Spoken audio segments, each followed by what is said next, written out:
Yes, guys. Welcome to the call-in show. It is Wednesday night, guys. 21st of June. Oh, it's been a long one. Hope everyone today's doing great. Big up for everyone telling me that I spelt a word wrong in the title. Change it immediately. I changed it immediately. I did my title on my phone, and you know what phones are like? They just change words no matter what. Bloody Jamie, I've American given up on Google. it, bro. If he does it, I'm like, just think I'm an idiot. I don't care, bro, because this phone's taking a piss. You know how many times I've typed shit and I'm like, I've read it back and that don't make no sense. I ain't changing it. I've done it now. It's done. It's done. But guys, this is the call-in show. Hope everyone's doing well. Join me as always. We've got Enz. How you doing, man? I'm good, man. Thanks for having me on as always, Jamie. Hay fever is killing me at the moment, so it is what it is, but the show must continue. Yeah, exactly. Look, we've got a lot to talk about. I think there's going to be some big calls today because there's a lot of people with a lot of things to say. I do believe. Um, Obviously, we've got the Saudis, buying all the Chelsea rejects for 100 million quid when Chelsea needed to sell players the equivalent of 100 million quid. Um, I'm not saying conspiracy or anything, but yeah. Um, our Saudis, we'll get to the Saudi thing maybe. Obviously, the Liverpool news, I'll put it in the thumbnail of my video. Like, we're not going to get the Liverpool midfield rebuild that we think we should have. We're going to get, I said it yesterday on my show. I want proper plastic surgery. Yeah, I want to go Mayfair, West End, private hospital, get proper plastic surgery. Instead, we're going to go to Peckham Reich Walking Clinic and get that kind of surgery. It's what it is, man. It's what it is. And look, I want certain players in our midfield gone. I want a proper rebuild. It's not going to happen. We're going to talk about why it's not going to happen as well. So, guys, when you guys come in, we get you in one at a time. Go 3 minutes. Have your say. Me and Enzo will chop it up as usual. But before we start, me and Enzo just go chat about all these stuff today, and then we get you guys in a bit. So, Enzo, the news just before we went live, actually, last hour or so, coming out that apparently Gravenberch is available now for 25 million. Put a Would you smile on go my for it? face, man. Look, it's a great price tag for him, and I know he's had like you'd call it season and a half where he hasn't really played much football or a season, whatever way you want to put it. And so not a lot of people, obviously, we've been wanting the Turams and the Kones and whatever. But look, if he's up for that price, we already know how FSG works. We already know how Klopp works. If a good player's up for a reasonable price, we're gonna go in for them. Look, and I know the fan base, we want to go and spend big. We want to go and try and win the transfer market, whatever that looks like, and buy the most expensive players and whatever. But if we can rebuild this midfield, like what you're calling for 100 million, and we get three players in, man. It is what it is.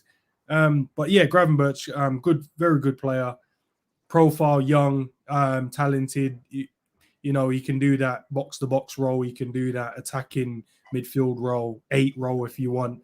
I don't know if he's good in the 6 at all, because the way he plays, he's like a lot of people have kind of said he's like a Pogba-ish in terms of the way he plays, elegant, and he's on the ball and stuff. But look, if he's 20 mil, 25 mil euros, why not? Because then you can probably still go, actually, I can go and get one more. So look, it makes sense. It makes sense. I don't know what you think, but it makes sense to me. Yeah. Look, I think Gravenberch is a very good talent. I've always been one of these Liverpool fans that argue that we don't go and get the young enough. We don't go and get the young talent. We Yeah. usually wait for 5 years when they go elsewhere and have to pay 80 million for him. Go and get him. If he's 25 M's up to 30 million, if it's up to even 30 million, that price is nothing in today's game. Like Yeah. nothing. And, it's easily, you could sell him without playing tomorrow and probably make a profit. You know what I mean? So Mm. you're not going to lose anything on this deal. And I think Liverpool should be all over this. We need play. What Liverpool need, they need players for today, but they also need players for tomorrow. And my Yeah. argument of all is that we're replacing basically what the club are doing. They're just replacing the players that left. So they're just replacing Milner, Ox, Mm-hmm. and Naby. And Ox and Naby never played. And my issue with all this is then they say, oh, but Milner's going to be replaced by Jordan Henderson. So we're replacing a 37-year-old player with a 33-year-old player. That makes no sense to me because I love Hendo, but he's not versatile like Milner is. I don't want to see Hendo coming on and playing right back. I think I was watching Redmen TV the other day. Someone mentioned, Hendo could possibly play right back next season. That's why we're not looking for a right back. It's like, no. Look, I love the guy, but it's like me eating salad. It's never going to happen. I don't want to see Hendo there. I want to see Hendo out the club. I want to see Hendo gone. I want to see Thiago gone. I want to see Fabinho gone. I want to see a proper rebuild. Do you know what it is, James? Listen, it is what it is. We know that these guys, I would probably say more to Henderson. He's on his not last legs, but it's like he has to reduce his role that he has to offer us. I think Fab, on the other hand, I don't think so, but that's my preference. I've obviously seen what you've said, and I've seen what a lot of obviously other content creators have said, and in the spaces and stuff. I just believe it was just such a bad season. Everyone underperformed. I do believe this season coming, we might see the best of him. I'm more pushing to I will see the best of him than he's not. So I don't want to really sell Fab. Henderson, just reduce his role. I don't think he'll be sold, and I don't think we will get rid of him. I think Klopp will just this is your club. You've been the captain. You won the Premier League. You won the Champions League as the captain here. We'll just reduce your role. We use you when we need to use you, and then if you want to move on in the future, move on. If not, I'm happy to let you run your contract out. I think Fab, on the other hand, should stay. And what was the other player you mentioned? Was it Thiago? Yeah, Thiago, I'm done with.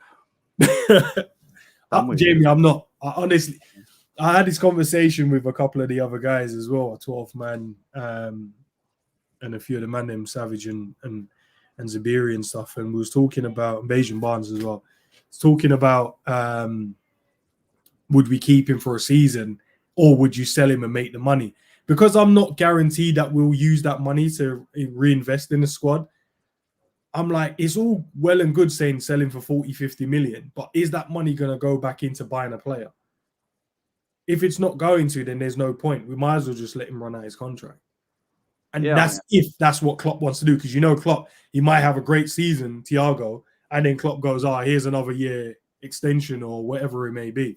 So it's not a guarantee we'll let him go next season for nothing. It's just is what it is, man. But I'm more on the fence of letting him play this season than selling him.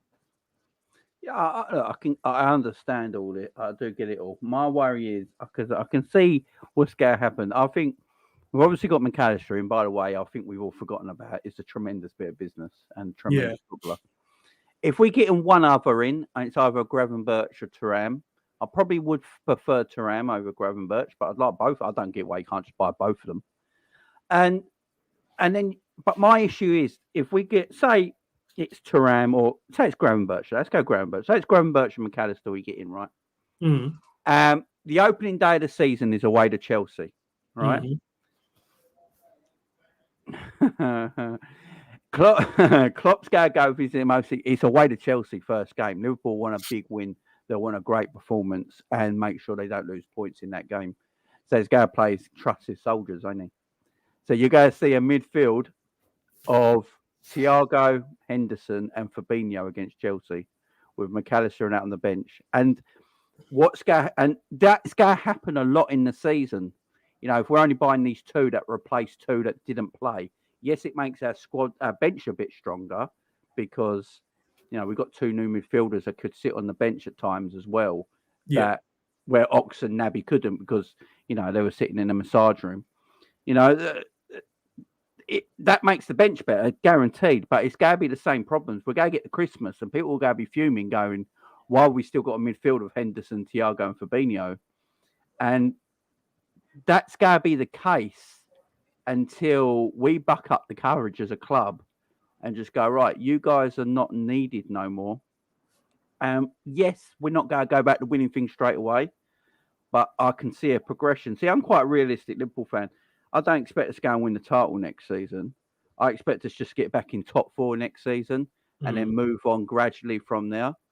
And because the competition next season is going to be so big with so many teams now going for things. Get top 4 back next season because we fell out of it. So that should be our main objective next season. Get back into the top 4. And then grow this team, grow these young players. And because if we keep the older players around at our club for too long, we're always going to be a year behind in our midfield development because Henderson stays at Liverpool, he's 33, stays again the following season, he's 34. You know, he still has a place in the squad. Fabinho, he's going to be 30. And Thiago, if he signs a new deal, who knows? You know, and they stay at the club, and then you're always looking around. I'd rather get 3 or 4 midfielders in this summer. McAllister's a proven age. I think he's 24. Gravenberch, I wouldn't mind. Thuram, Kone, whoever it's going to be, get them in and get them experience with the club. Get and go. There's no pressure, guys. We'll just go, you know, you're going to be great, but there's no expectation for you this year. We're just going to bed you in. And then the following year, them 4 will have a year's worth of experience underneath them. And they're going to be your main choice midfielders. Then you can go and get other ones that join the fray. Also, then you don't stop the likes of Stefan still playing, Curtis Jones still playing, your Elliott still playing. You still have the youngsters still being able to come through and they're gaining experience as well. I think because of the way our owners are and the way we do this as a club and build as a club, I think realism just has to be put on this whole thing, what we're going to do next season. And that's just me anyway. That's just me. So to two of your points, in terms of the starting team, I think we have to give, and I know obviously we don't, Klopp always kind of goes to his lieutenants and he always goes to his old guards when he needs, you know, if he starts a season or when there's a tough run ahead. But we've got pre-season coming up. We've already got McAllister across the line, which is great, done and dusted. You got Thuram, you know, it looks likely now because I think, you know, that the price tag's around the 45 million euros. And then if we're serious about this Gravenberch, so you're telling me we can probably get those 2 players, just say 60 million in total for those 2. That's not bad business to get another 2 midfielders. And that's your 3 midfielders. We should. Then you got Trent, if you move him into that midfield role, which it looks likely at the moment. Obviously, I don't know what might happen. Pre-season first game and you know, when all the squad's back, we can kind of see where Trent's going to go. But then if you look at pre-season, the type of player McAllister is, and if we get the Thuram and if we get Gravenberch, because of the type of player McAllister, Thuram and Gravenberch is, I get what you're saying about we'll start Thiago and we'll start, you know, Fab and Hendo, but I think McAllister will make use of those preseason games, and I really believe Thuram will as well, and forcing his way into the starting 11 for that Chelsea.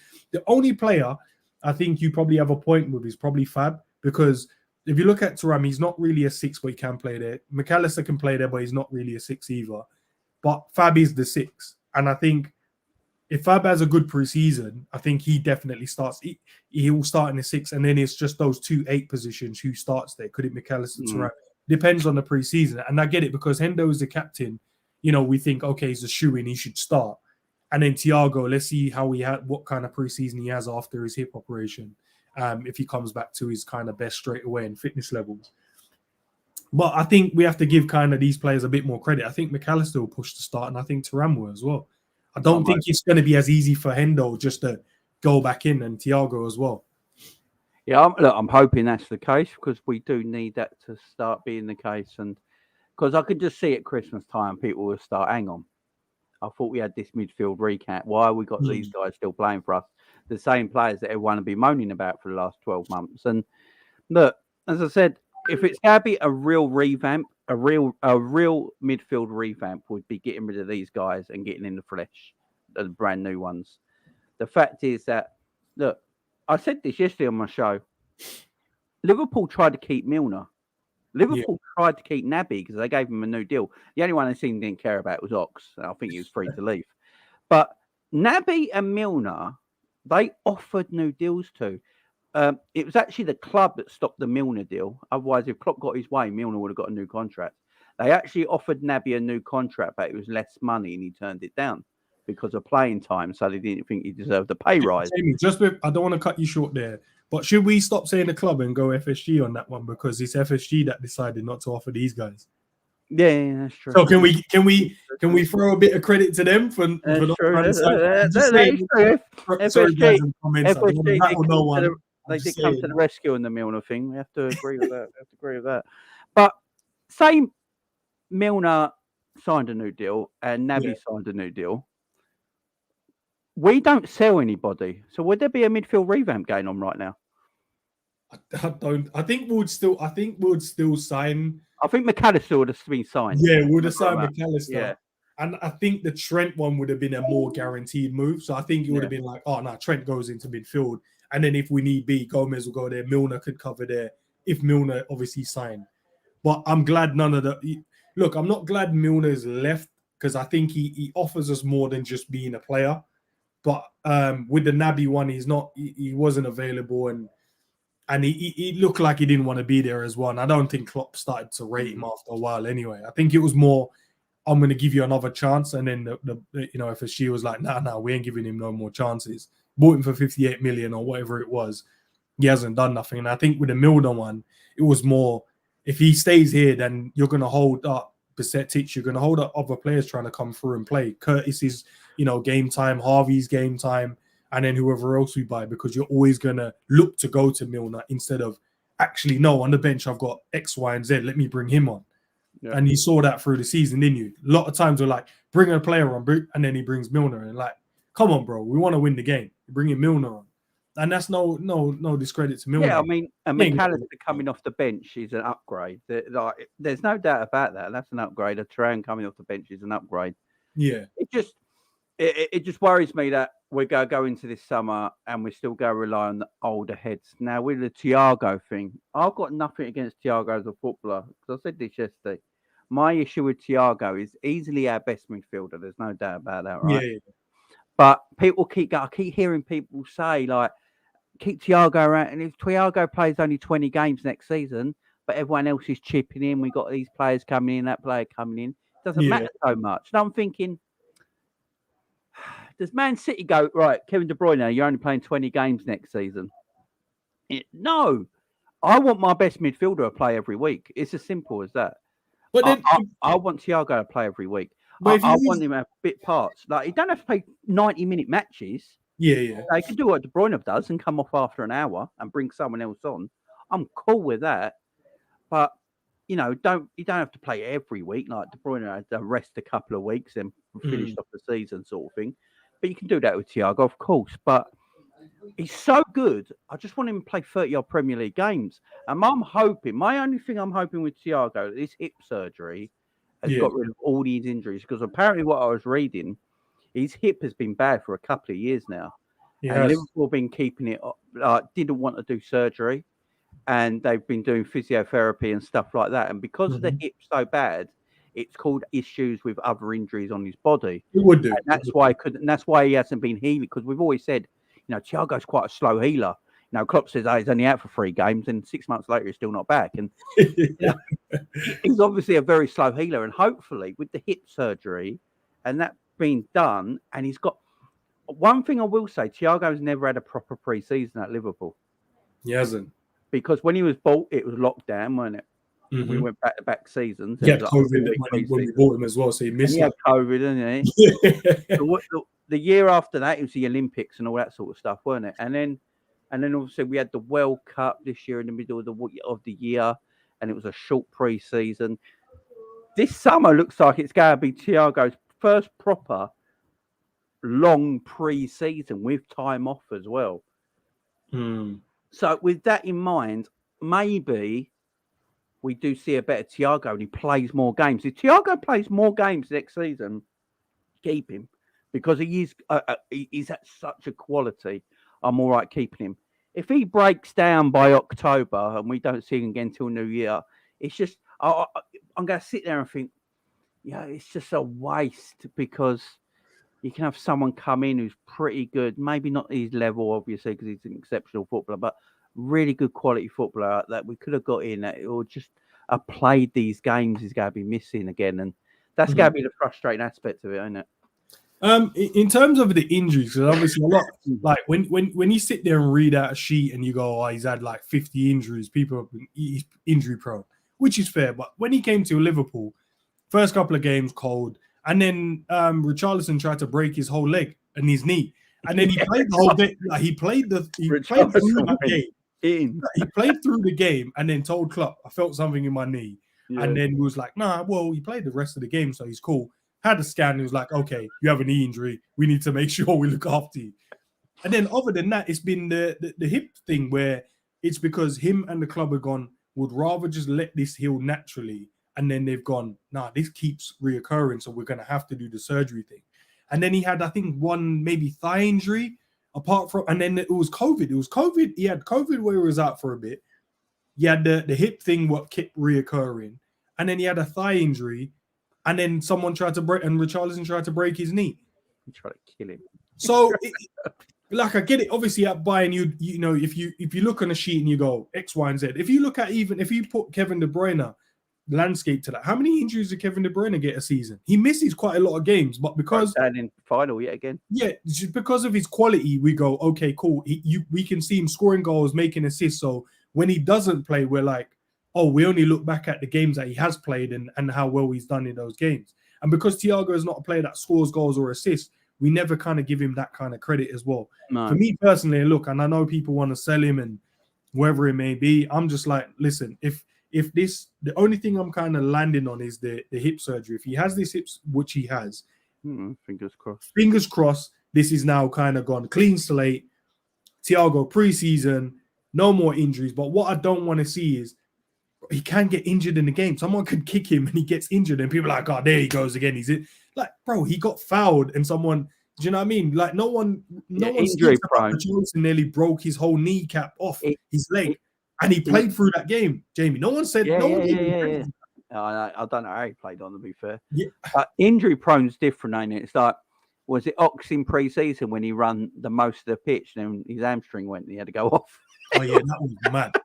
That because I'm like, Ox is playing cold, and then he stopped. He literally stopped and went down and was like, Ox, bro, I was there going. I'm looking forward to seeing the season, Ox. That's injury. The man ran 80 yards. The man ran 80 yards, and his body was like, nah. You got to keep it within 60 What are you doing here, son? What are you doing here, son? 60 yards and that's it. No, nothing over 60 yards. Big up, James. Keep Thiago, man. Keep Thiago. Big up, James, to the super chat. Liverpool midfield is Fabinho, Hendo, Thiago, Bastardich, Jones, McAllister, maybe Trent, Elliott. I don't think there'll be many more midfielders coming in, unfortunately. That's 8 midfielders. We play with 3. I've been saying this a lot. How many are we meant to put into a squad? All right, technically, Jamie, with the new shape, we play with 4, technically, because you got the two pivots. So you had Trent and Fab, and then you had the 2 in front of them. So technically, we played with 4. But if we go back to the 4-3-3, then obviously we play with 3. So if we're playing with 4 consistently, and we've got how many? Was that 8? Yeah, 8 midfielders. And then we got 4. That's with McAllister. I think Trent will be inverted fullback. I don't think he's going to go in midfield. I think he'll play the role he's played at Liverpool towards the end of the season, which means you'll see him alongside of Fabinho in that 2, and then they play 2 in front like a box, don't they? And then them 2 in front like a Curtis Jones can get in the box to score goals, and that the other one might be McAllister. So, yeah, I mean, if Klopp's looking at it and thinking, right, I've got Trent who can go into that midfield area. I've got Stefan who's going to come back from injury as a quality little player and a great find. Curtis Jones finished the season really well, and if I can get that from Curtis for a whole season, I've got a great squad player there. Thiago, as you say, if he's clear of this injuries now after surgery, he is still a top draw midfielder. Then you got McAllister in. If he goes and gets another one in a Gravenberch, in a Klopp world, sitting with my Klopp head on right now, I can see that Klopp feels like that's good. Do you know what I mean? I think Klopp looks at that and thinks, right, I've got pace, I've got power, I've got movement, I've got experience, you know, in that midfield. Plus, I've got Hendo still around as an experience as well. I've got Fab there. You know, I can bring them off the bench if needed. I can see it now, Klopp looking at that and thinking, yeah, that's good. I can do something with that, and we can have a strong season. I think Klopp wants better players. You know, I think Klopp wanted a Tchouaméni, right? Of course he did. But Tchouaméni went to Real Madrid. He chose Real Madrid. You know, Klopp's made comments of this numerous times that's the player he wanted. I actually think Klopp wanted Tchouaméni more than he ever wanted Jude Bellingham. Personally, I think Tchouaméni would have been, in terms of that season he had, probably the better signing, and obviously Bellingham had the second year. But Jamie, I just want to do something quickly in terms of the midfielders that we have, because I know it's easy to go, we got 8 midfielders, 9 midfielders, wherever it is. But let's just go through the midfielders quickly and then just say, what games are they actually going to play and what we expect them to play. Because for me personally, I think we only have 4. In my head, I'm like, 4 midfielders play most games and win us games of football. So if we start off with, let's go Henderson. Does Henderson start most Premier League games? Probably not, because his legs ain't there. He ain't going to really offer us much. I mean, the man played 50 games last season. I know, but but let's look at it if we sign the players that we need to sign. If we sign the players, look, if I'm looking at McAllister as the Henderson replacement, probably. Yeah. So Henderson will play if we need. Look, we're trying to see out a game. You need someone to kind of come in, bark some orders around, and cut. So I don't count him as the midfielder in the team. He'll probably play the League Cup stuff, Europa League games. You got Fab. Fab will probably start most games because he's the only real 6 in the team, you'd say. So he'll probably start. He's a part of my 4.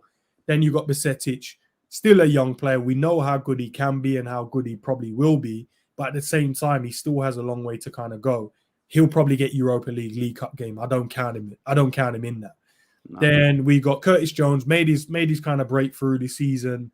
It's his position to lose now, isn't it? It's kind of his to lose. Yeah, he's scoring goals, getting assists. It's his to lose. Yeah. Then we got Harvey Elliott. We didn't see much of him in the back end of the season. Does he start most games? Probably not. I think he might be a forward player now. I think Klopp was making a allude to it that he might be used in a more forward area next season. So there you go. Take him out of that equation. You're thinking a League Cup, possibly Europa League games. You're not thinking of Premier League games for him. If there's injuries, he'll probably come in. But other than that, he's not starting. So you only have Fab and Curtis, the only 2 you're like, they start Premier League games. Yeah. You got Thiago. Fully fit Thiago, hip surgery, done and dusted, have a great preseason. He'll probably be in the squad. So that's your third one that will play most games. Yeah. We got McAllister. We just bought him. He's going to play Premier League games. He's used to the Premier League. He'll play pretty much every game unless, the Europa League games, we don't need him. If the League Cup, we don't need him. Who else do we have then? Who am I missing? Lascendo, Bajcetic, Curtis, Fab, McAllister. Yeah. Who am I missing? Bloody hell. I keep forgetting the way I play. So Fabinho, Fab, Thiago, McAllister, Curtis Jones, Harvey Elliott, maybe. McAllister. Trent, if he goes into that area. Trent would start most games. Yeah, so that's 8 there. So and if we get we're going to get one more midfielder, and there's no doubt about that. So that'd be 9, whoever the new midfielder. Okay, so then if say we get the Thuram, so you said guaranteed Thuram start Premier League games, down to him whether he fucks it up or not. Trent will definitely start in those games. It looks like he's going to go into midfield, but there's an uncertainty at the moment. McAllister. Fab, we know he's a 6, so he starts in that. And McAllister, that's our 4. The other guys are kind of like bit part players that will play FA Cup, League Cup. So for me personally, and Thiago, I think I didn't probably count. That's the 5, the core 5. I would say personally, I think those are the guys that will start most Premier League games, FA Cup games, and then the rest will kind of spread out around League Cup and then the Europa League. Yeah, I mean that would be about right, because I think I was talking to Pat-Man on here. Like, if you look at City last season, and like last few seasons actually, it's the same midfielders that play on and off the bench every week. Yeah, it's the same 3 on the pitch, and it's always the same 2 substitutions. It's always around 5 or 6 midfielders that they use for the whole year. Newcastle, 5 or 6 midfielders they use the whole year. Man United ran the same 5 or 6 midfielders they use the same year. You have your 3 or 4 core players that mostly start, and then you have 2 or 3 that are rotational. And as you say, we get one more in, and the way Klopp might be looking at it, he might think that's enough. And your Stephens and that maybe play League Cup and Europa League games, and you leave everyone else to the first team. I mean, that might be the way to do it. I mean, I think this guy's going to have a massive say. By the way, he looks like a superstar, don't he? I love the new. He looks like a superstar. Let's face it. He's Totally acting true. like a superstar. He's playing like a superstar. You know, this kid's special, man. I say kid, he's 24, but He's still a kid, to be fair. Isn't he? yeah, exactly. But how special is he, Jens, before we get to the callers? I don't know what to say, man. I remember telling my boy Mike, big up to Mike. I was telling him about Trent because obviously he's a Man United supporter. So we kind of touch base now and then about the academy players. And I remember telling him about Trent. And he was like, oh, who's this Trent guy? And then he started watching him. He was like, when this guy touches first team, he's going to be so good. And then lo and behold, Trent touched the first team right back and then transformed that position. But now I think it's with his skill sets and qualities, forget right back now, man. Look, it saves us moaning as fans. We don't want to keep moaning at Trent, but he can't defend. So we might as well just put him in a position that we can utilize him in the best way. And then if he can get 9 assists, from right back or wherever it is, and kind of get close to Kevin De Bruyne on a season-to-season basis in terms of assists. So if we put him in midfield, are we now saying closer to goal, closer to the attacking, to whatever? Can he break that Henry record? That's big up my man Drifty on Coppish saying that you put Trent in midfield and give him a year there with all the ability in the world that Trent has. He's arguably the best midfielder in the world. Hey, listen, the skill sets that he has, there's nothing. He ain't far wrong. It might be a mad statement, but I don't think he's far wrong. I don't think it is. If you look at the player's ability, I think what happens is we kind of look at individual players and go, oh, he hasn't got this or he hasn't got that. But if you look at Trent, pretty much has the majority of what you need from a midfielder. Why do you think we look at Trent's weaknesses too much? I think it's just his strengths are so good. Yeah, I think as I said, man, I saw this happen in the fan base during the season. Felt like we just got invaded by Decepticons, man, and we allowed certain things. No, we allowed certain things to seep in, though, Jamie, man, because I'm with you. He was playing right back. We understood that, there was moments where people got past him, but because we were winning games, no one cared. As soon as you start losing games, people are saying he can't defend. But if he couldn't defend, that's like you saying that we played the Premier League game. There were seasons where we only lost one game. Then we only lost like 2 games or 3 games in one season. We won the Champions League, won the Premier League, won the FA Cup, won all these trophies with him at right back. So you're telling me that this whole time we just played with 10 men because this guy couldn't defend? That doesn't make sense. No, we know his deficiencies, but look, listen, let's just stop moaning about him. Put him in midfield and done with it. Yeah, I'm with you. Decepticons. Hey. I'm ready to go. No, I agree. Look, Trent's an amazing player. There's no doubt about it. His skill set, his passing, his ability on the ball. But people just talk about his weaknesses all the time. I've never seen a player that gets shouted about his weaknesses more than Trent. Every footballer's got weaknesses and issues in their games. Jamie, unless you're like Messi, he's got, he's an alien. He don't count, But everyone's got weaknesses to their games, and Trent's weaknesses is just he's lack of concentration defending. That's his weakness, right? But on the ball, like so many ex-players come out and talk about him. Like Stevie at the England game was saying Trent should play midfield for Liverpool now. He should just play in that position. He's got too much quality. Jamie Carragher's saying it. Cafu the other day was saying it as well. Put him into midfield now. He's evolved from a right back position. He's too good on the ball. Roberto Carlos was saying if Trent was Brazilian, he would have been number 1 right back for Brazil. There would be no issue. If he was any other nationality, Jamie, he would have been playing because they'll be like, this guy is too good to be playing that. Sometimes you look around your team and you're like, this guy's quality is too good to be playing in this position. But because he does that position, you're like, that's cool. We'll just leave him there. Trent is that guy. We have to evolve him now. Yeah. Have to. And I've heard you kind of touch on the Lahm and all these kind of guys and the old school guy that moved from right back and into and Kimmich as well. I've heard you say, he's moved from right back and moved into the midfield. He's that guy, man. Put him in there, man. He just evolved. They found that Kimmich had too much talent to be at right back. Trent Trent is that type of player that I think he plays the game in a way where he'll try random little. I remember the pass he gave Mane, and then Mane did like an overhead kick.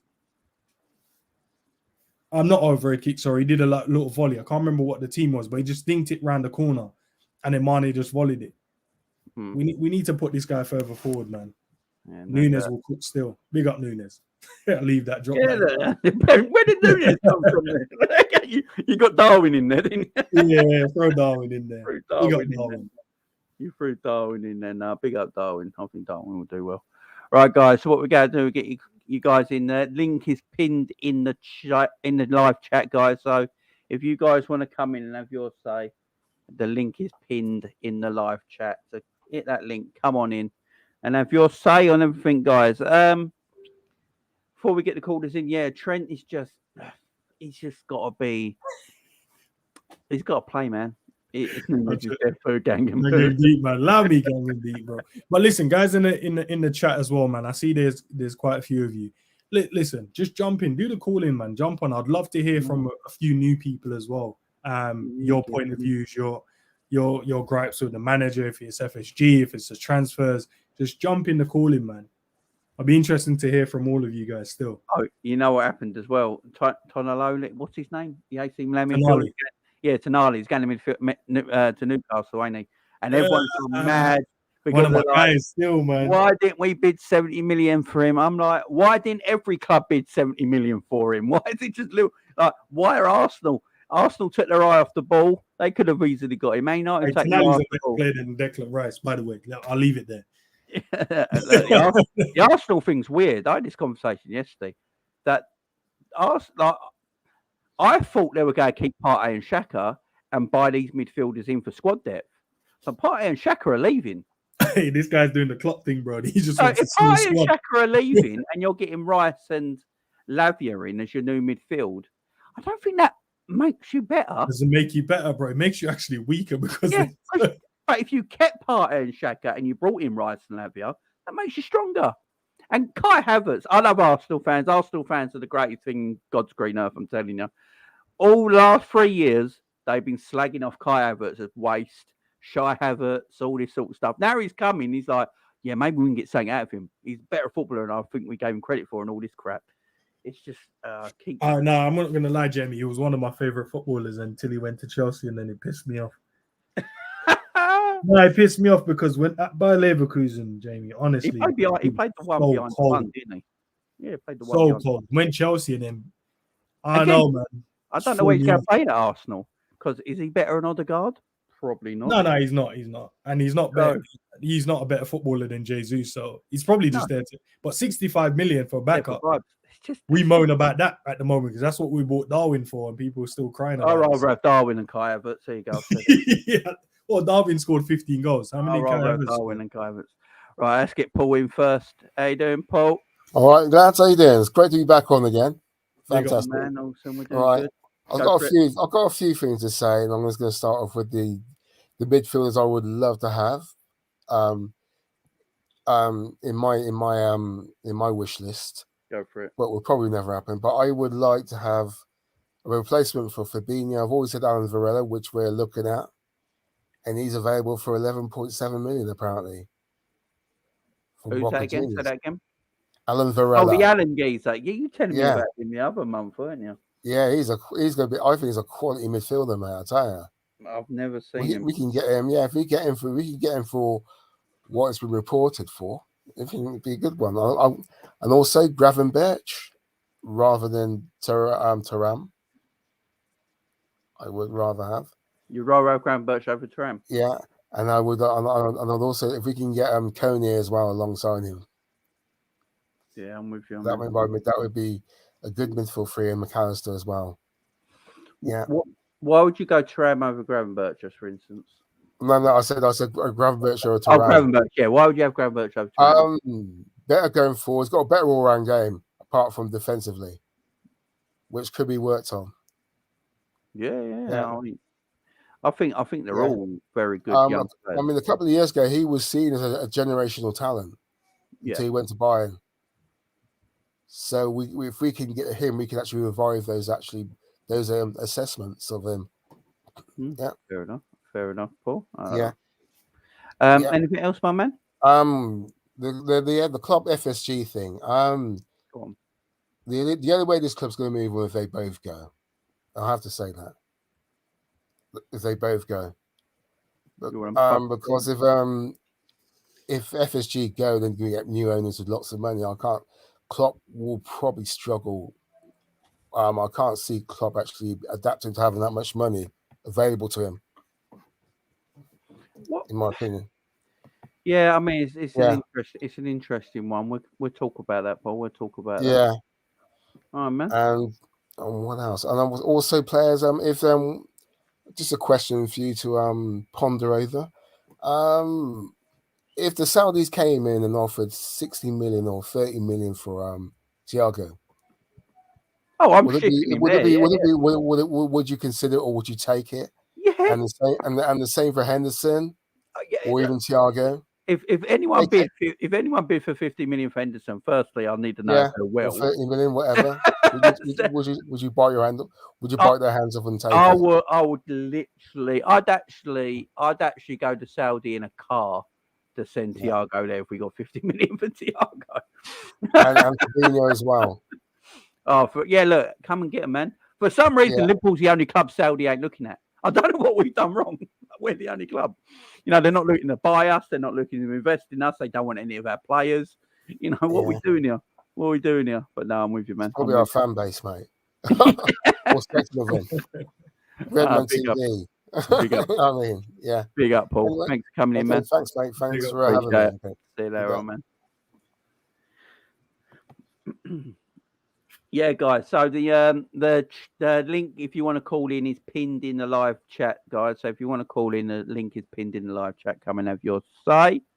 FSG and Klopp. What do you think happens with Klopp ends? Because I know Germany are looking at him at the moment. Because Hans Flick, who everyone was like, "Oh, we should be the next manager of Liverpool. He's the next big thing." Now Germany fans are booing the German team that he's head manager of, and they're all like the German fans all want Klopp. They're his choice. They all want Jurgen Klopp to be national manager. They're sick of this Hans Flick geezer. What do you think goes with Klopp? I personally think wouldn't be surprised if Klopp signs another extension to his contract if everything's going well. For me, I obviously I think that kind of news. I think they're just trying to write whatever. The German team ain't doing so great. They got themselves slapped by, was it Colombia the other day? Big up to Luis Diaz as well. I don't think he goes now because I think he actually wants to rebuild this team and he wants to leave the team in a great position. I don't think he signs another extension. I think that's him now. And I think he'll probably look for his successor probably the last year of his contract. Or maybe even before that, people are probably looking at, or the powers that be behind the scene are looking at whom we can bring in to replace Klopp. But I think he wants to oversee this new rebuild. He's never had the opportunity to do it because he's either normally takes a sabbatical or he just leaves. So it'd be interesting to see what he does. And if he's going well, I think he's that kind of guy who's like, do you know what? I'm happy that I've gave the people a Premier League. I've gave them another chance. I've gave them some good times. Rebuild the squad. We're in a good position. I'll leave it here. So then my history stays intact. So he ain't gonna stay after his that contract. How long has he got in the new contract? Is it 3 years? 3 years left, yeah. Yeah, I think he's done after that in terms of Liverpool manager. Fair enough. Right, we're going to get in a new caller. Bobby Munchkins. That's a great name. Big up, Bobby. You there, mate? Bobby, you there? Hi guys. Hi, man. Big up, Bobby, turn your YouTube down a little bit so we can hear it in the background. All right, there we go. No worries, Bobby. All right. How are you guys? Yeah, we're good. How are you? How are you? Nice for you calling in, man. Brand new caller. Big up. How you doing, Bobby? Can you guys hear me? Yeah, we can hear you, mate. Go for it. You go. We'll stay quiet now. You go for it. All right. For me, in my opinion, Klopp deserves more than what he deserves right now. And for the transfers, I think they should go for younger players like what we have in the midfield right now. It doesn't matter whether it's a DM or attacking mid. Actually, in my point of view, why not these three midfield? They can like just rotate. You know, like when you are going to attack, then one will be covering at the back. So two will be attack, then the other one. You know, like they just rotate the midfield so that our attack will be like will be very smooth. Because from what I see last season, our midfield is overpowered by other teams. That's why you can't blame Darwin, you can't blame Trent. To me, like if the midfield can connect with each other, I think the team will be fine. I just want to see new transfers coming in. FSG is always out of my mind right now. So, Bobby, quick question. So, who's the midfielders you kind of want in at the moment? Is it the same guys that we've been linked with, or do you have someone in your own opinion that will make this team better? Budget wise, is there a midfielder that you think that would come in your opinion, to make this team better? Thuram will be nice, young and strong.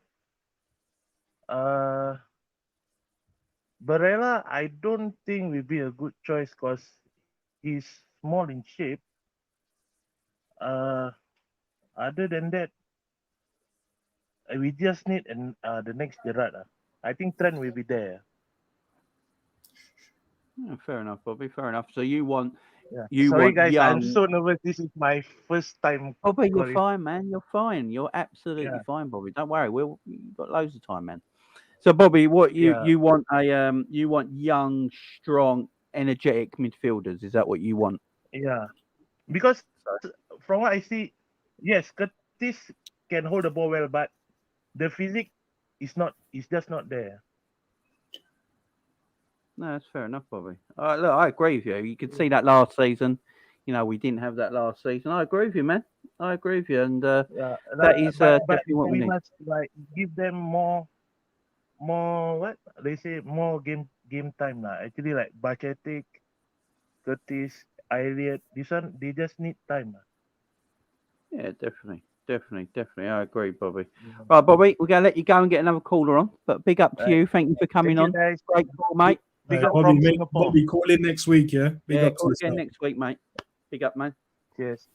Appreciate it, Bobby. Thank you very much. Big up, Bobby there.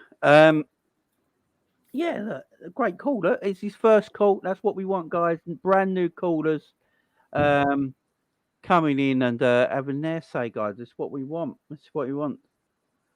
United red lads, help United. We need it.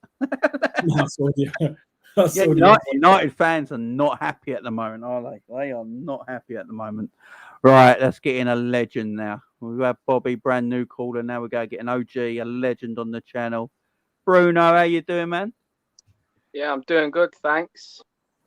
I've seen that rumour where apparently we're not going to get a right back in and we're going to play Gomez. That's a little bit worrying, that is very, very worrying. And this other rumour as well, that apparently we're only going to go for Thuram and then that's it.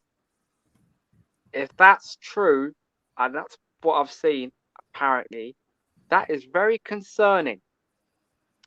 Very concerning indeed. You've let go of 3 in Milner, Keita and Oxlade-Chamberlain, and to only bring in 2. Please tell me, how does that make any sense?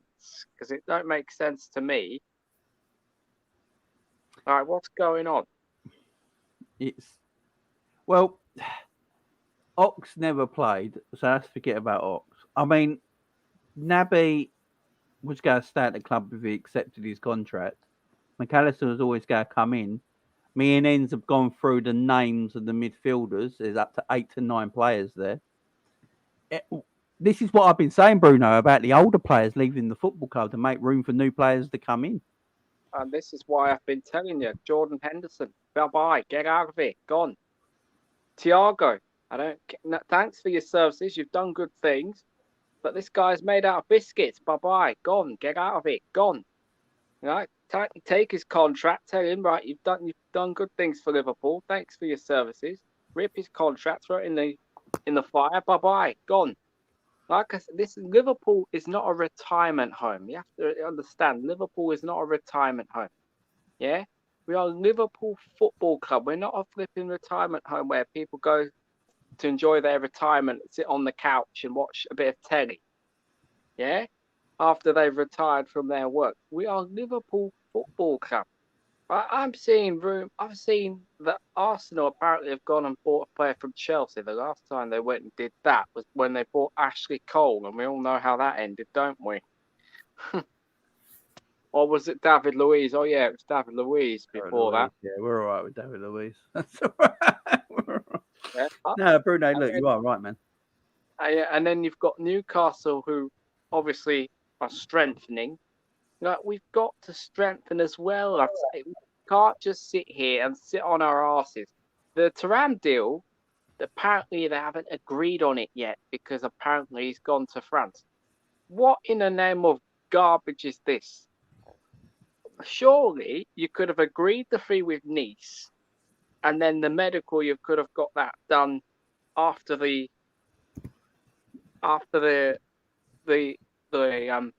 France have already played. Well, the way I see it, Bruno, what I read about this is that they didn't want to bid for a Thuram, and then he got injured in the under-21 tournament. That's why they're waiting till after. Understandable. Fair enough. I'm just hoping that this isn't going to be a disappointing summer because it's been very slow, very dull, not doing much. And also the investment situation. What's going on with that? Because there was all this chatter about, are we going to do investment? And by the way, I've already told you, I don't want to hear percentages crap anyway. Yeah? You was talking about Saudi Arabians. Well, hopefully they put in a bid for Liverpool and see what happens. Because do you want to hear the joke? You're going to find Go on. Leeds apparently have got new owners. Yeah, the LA something, is it? Or one of the baseball teams, I think, yeah. Yeah, they've got new owners. You've got Man United getting new owners. Now, I know people in the comments will say, well, Leeds are not a threat to us. Well, Man United are. There are bitter rivals. By the way, we want to see us win more trophies so that Uniteds don't overtake us in terms of trophies. Because otherwise, they'll win more trophies than us and overtake us in total trophies. No, you're right, man. You're right, Bruno. This is a serious problem that needs to be addressed. If they don't address this, And by the way, the last bit, you said that Klopp will stay until the end of his contract. Yeah. I have a feeling that he could be gone before that, I really do. Well, if things don't change, I have a feeling that he could be gone before that. I mean, I'm not sure, look, at my point of view, I hope not, to be fair, but I know there's some people I know very closely that can't wait for that to happen. But hey, Bruno, do you want him to go? Here's the thing, right? I want him to stay, but he's got there's things that he does that pisses me off. Like, you're playing a 32-year-old Jordan Henderson. What, he keeps players past their due date. Like, they're using leftover milk. Yeah? Henderson is 32, should not be sitting on the pitch for 90 minutes. Do you understand? Yeah? No, this guy should not be on the pitch. You've got players who are over 30, right? And he tries to keep them until they're 95 years old. Yeah? That's not good enough. The standards of this club need to be raised. We are Liverpool Football Club. I expect trophies. Next season, you said your expectations for next season is finishing top 4. If we do get top 4, I count that as a failure. Do you? So, Bruno, don't you think that's overreacting? Did we not win 2 trophies the season before? So you want trophies. So technically, was you're a only failure. you're only complaining about one season. And the season before, yeah, we won two trophies. And then the season before that, we didn't win anything. See what I'm saying? Yeah. Now, I have very high standards, very high expectations. That's what every fan of this club needs to be. Remember Bill Shankly, yeah? Remember what he said? First place is everything. Second place is nothing. Fair Do you enough. understand? Fair enough, Bruno. On that note, Bruno, we're going to let you go, man. Get some others on, all right? Thank you very much. No I'll worries, see you Bruno. next week. See you later, my man. There's sorry, my StreamYard went off completely for a second there. I don't know what happened when Bruno was chatting there. While Bruno was chatting there, I did find something that Neil Jones has just said. It's been put up on Twitter. Liverpool may look at signing Gabriel Vega after Kepa and Thuram. Get this, depending on how much money there is left. So yeah. Right. What we're going to do, we're going to get into. I've got some original callers and we've got a lot of new callers in. What I want to do, I'm going to get the new callers in first, have their say. And so we're going to go Toto Hammer, my man. Be patient, though. Be patient. The rest of the guys waiting. How you doing, my man? How you doing? Yeah, man, I'm doing good. But look, I'm going to have my say now. I think, look, FSG. Yeah, man. FSG is just, look, I think one time that Qatar wanted to put a bid for us, but then FSG rejected. But look, FSG has clearly needs to go and hasn't gave us enough money because we won a Super Cup, we won a Champions League, we won FA Cup, we won a Carabao Cup. We went on for that. We could have won the quadruple, but we just failed. We got a treble instead. But look, all them trophies that we won and still no money. You know what Klopp's like? He likes getting young players. He likes developing them. But listen, we are Liverpool Football Club and we need to get high quality players in the system because Courty played a false nine with Gakpo, Diaz or Salah or Gakpo, Jota and Diaz. We play that false nine thing and Gakpo fits really well. But the thing is, I think I don't think we should have bought Núñez in my opinion because we play a false nine role. Look, I like Núñez and I want him to cut next season. This is the season that's coming up now. But why buy Núñez if he's not going to fit into our system? You know what I mean? Because look, we've got Gakpo. He was a left winger, but then a centre forward, and he's fitting in well down the middle. He's scoring a lot of goals down the middle, and he was working out well. But Núñez, he can be a bit shaky sometimes. He can be a bit, and he can feel a bit lost in the game, in my opinion. Because at the end of the day, he don't fit into our system as a striker, not a left winger. And when we put him on the left, I think he's a bit lost. But when he's striker, when he played the number 9 role for Benfica, scoring 25 plus GA for Benfica, that's when he was at his best at Benfica. But when he went into Klopp's system, it's a different animal. But look, linking onto FSG, I just can't believe they are still our owners. What Liverpool fans should be doing is protesting. You know what I mean? Because I hate these owners. They're not giving us nowhere near enough money. We need to have quality players in our squad. We need a quality squad like Man City. We need to be in the Champions League every single season. When we got Europa, I was thinking, yeah, Europa good. But when it synced in, I was thinking, we're having a terrible season. We've had a terrible season, and we should be in the Champions League fighting amongst Real Madrid, Barcelona. Look, all them clubs, big clubs in the Champions League. We want to be fighting for trophies. I know Europa League is still a European trophy, but Champions League is a high standard for us. We can't be sitting down and hoping, just sit down and say, yeah, Europa League good. We need Champions League. Like, I want to go on for the Klopp situation. Look, some people are saying clap out, some people are saying clap in. But me, I'm a clap in till next season. If we don't get Champions League next season, I don't even care about the league title now. I know we're going through this development stage. We've got McAllister, sick midfielder, can play centre mid and central attacking. And we've also got links with Gabriel Vega, Thuram. For me, I want Thuram because I think Thuram or Kone, I prefer Thuram. Because look, I don't really watch Thuram, but when I watch clips of him, he's a really skillful player and he's really, really physical in that in the midfield. But look, we need to get Champions League next season or win Europa League. I expect Liverpool to go into the final Europa League. There are some decent teams, but we need to get into the final Europa League for an automatic qualification, or at least get top 4 if you want to secure it. So look, that's my put on FSG. FSG simply needs to go. And yeah, they haven't gave us enough money because they're tight.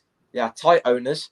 Look, I'm going to link up to the point about Klopp and Pep Guardiola. Personally, I think Klopp's better because we have spent, what's the number? I think 258 million we spent. Yeah.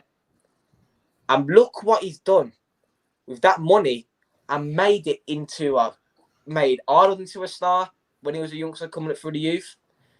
He made so many players stars and he's good at developing. That's what Klopp's good at. But what I want in the team now, I think Klopp's done too much of that. We need quality players. We can't settle down for maybe a Gomez at the right back. We can't be doing that.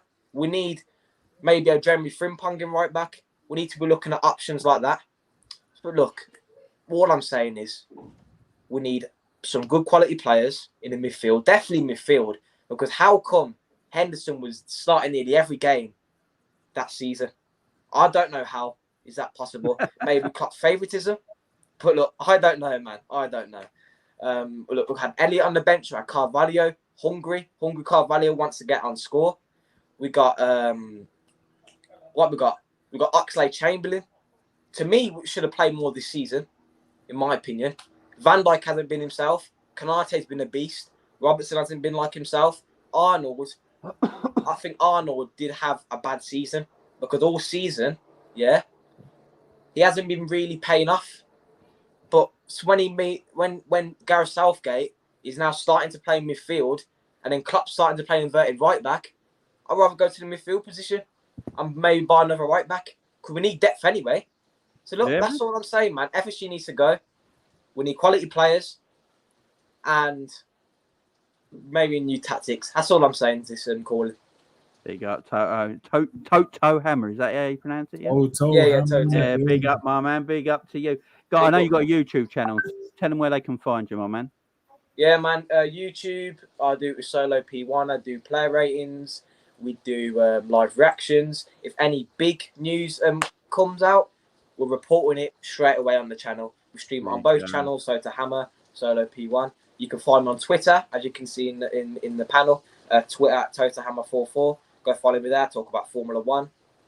And I talk about football as well.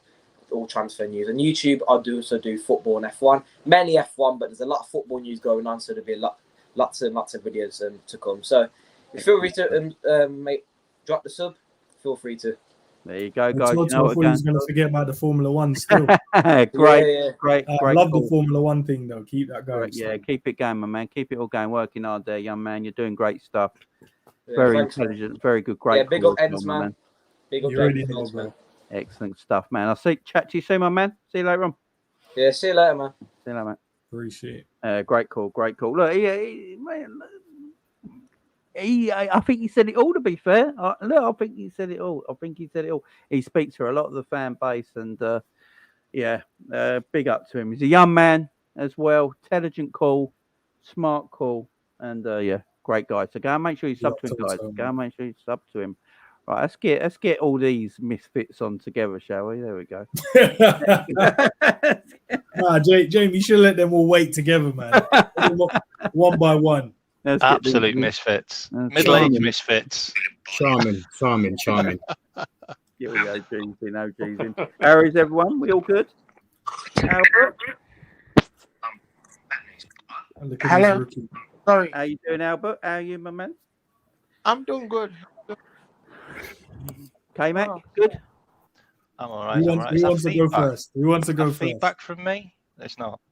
No. Is that okay? No. Yeah, you're all good. Yeah, I'm good. I'm good, guys. Hope you're well. Great show, by the way. Big up. Gary in the house as well. How you doing, Gary? Hello, Jamie. Hello, boys. You all right? You doing good? How Yeah, you we're doing, doing good, man. We're doing good. We're cooking here. Literally, it's roasting. Baz, how you doing, Baz? I'm not so great, man. This is getting so depressing, man.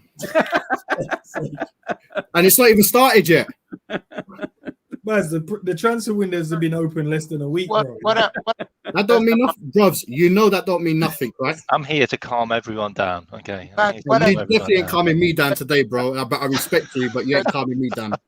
I got a whole list of shit I want to talk about. Boys, just let Baz go. Go on, Baz. Go on. No. I'm just saying that, you know, all I'm saying is like this is just depressing, man. It is really depressing. I've been watching, like, you know, quite a lot of the channels of late, but just not been doing much on my show on my channel. But I mean, Jamie, you know, I think you mentioned in one of your shows that we've got like 10 midfielders and stuff like that. And I know exactly what you mean, and I totally understand. People have to leave before players come in. Yeah, I totally get that. Yeah, but when we've got like these 10 midfielders, all right, and when we look at some of them that have left, fine, they left, they weren't there, but they were options. Yeah, but the thing is, when you look at people like your Thiagos, your Hendersons, your Fabinhos, yeah, this is like 3 out of the 10 that we're mentioning and stuff like that. Yeah, can you really rely on these guys for an extra season? This is one of the things. Yeah, I mean, are they good enough? Like, but when you look at Thiago, we know he's good enough, but he's injured. We just can't do that. We had the same issue with Naby Keita. He's a brilliant player, but just injuries and stuff like that. We're not in a position to have someone like a Thiago in our squad right now. What we need is players that are going to like literally play minutes and do something for Liverpool. Obviously, Hendo, he seems to play a lot more better for England nowadays than he does for us. But he was playing Macedonia and Malta, to be fair. That is probably no, absolutely. But that might be his level. Yeah, no, fair enough. But you know, when you look at your Bournemouths of this world, not disrespect for Bournemouth, you know, I mean, we've got better players, and he's a better player. And then you've got like young Steven Bajcetic. Now, Steven Bajcetic, yeah, I mean, listen, I do want this guy to get an opportunity, but we need to be very careful with this guy because he can potentially be a brilliant player for Liverpool. But if we play this guy too much, we're going to break him down like we did last time. You know what I mean? And that's what I worry. Curtis Jones as well, obviously. Curtis Jones, he's you know, he's coming back. You know what I mean? He's coming back. He had a brilliant end, you know, to the season and stuff like that. But he is a player that does get injured. Do you know what I mean? And then it could take him a while to get back in. It's a mess. And then even things like the goalkeeper, we're not mentioning goalkeepers much here because, you know, we've got the best goalkeeper in the world. But even the best goalkeeper can get injured. And if Kelleher's gone, we've got Adrian. We haven't even spoken about right backs yet, you know what I mean, and whatever's going on with Trent and stuff like that. And if we are just going to get 2 midfielders in, it's not good enough. It's really not good enough because when you count these 10 and then the players that have left as well, it's not good enough. And I think we got to lower our expectations now as Liverpool fans. Listen, it breaks my heart to say this, yeah, because obviously I love Liverpool, yeah. I want us to be the best, yeah. I want us to be the team, but we're not that team anymore. And that we're not that team anymore. We have an opportunity.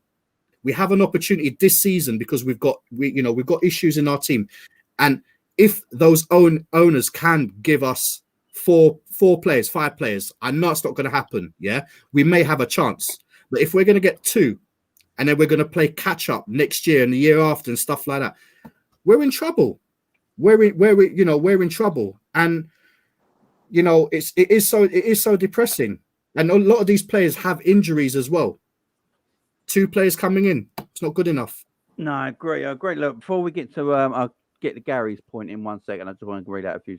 This is from Zlatan, who's in the chat right now. Big up, Zlatan. Jamie, Trent needs to be in midfield. If we don't move him to midfield, then his deputy should be Henderson from Monaco for 20 million quid. He looks decent. Yeah, I've seen a bit of him. Big up honesty. Big up, mate. Callum.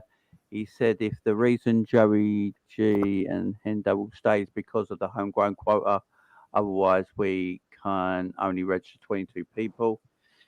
Yeah, I get that as well. And JD Activist, big up to JD Activist on the channel. How you doing, my friend? Hope you're doing well. The NBA in plans to expand in 2 years. FSG will sell soon. Yeah, I didn't know anything about that because I can't admit I don't follow American sport. But Gary, how you doing, my man? What do you want to say on the subject?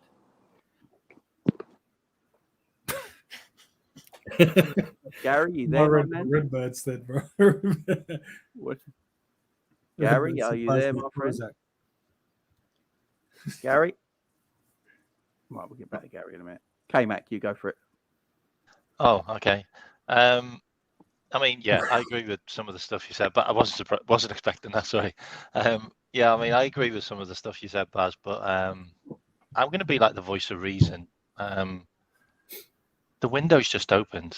Like, you know, we're not gonna throw all our cards on the table to then get gazumped by all the teams that have got more money than us, because we haven't got loads of money, and it's just a fact. Like, we just haven't, and that's why we're buying those kind of players for 35 million. Thuram's going to cost 34 million. We got 50. Alexis McAllister for 35 million when he could have been 60, even 70. So, you know, we're shopping in that kind of area. You know, Kone's going to be like 30 million. Van der Ven's going to be 25 million.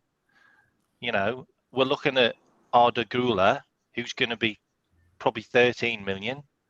You know, all of these players are all achievable and they're all on our list, and we've got free reign.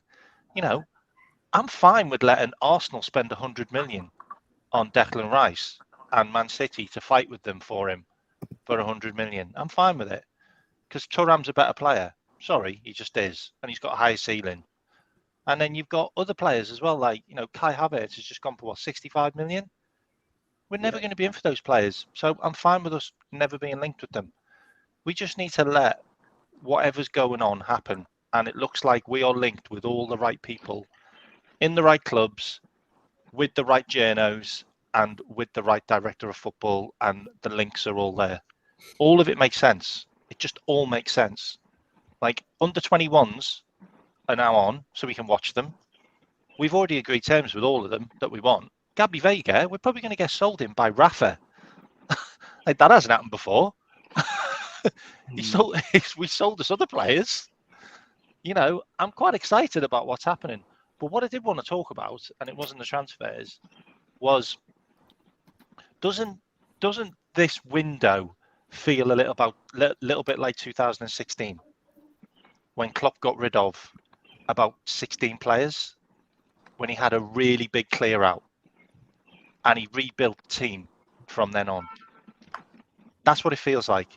It feels like the rebuild is now. It feels like there's a lot of players that are going to be going. I mean, even that thing that got leaked, where they had Gomez and Matip, like their football shirts weren't hanging up like it was last season's. You know, and there's loads of teams sniffing around Thiago now. You know, it seems like there's going to be a big shift. It seems like there's going to be a lot of players that are going to go still.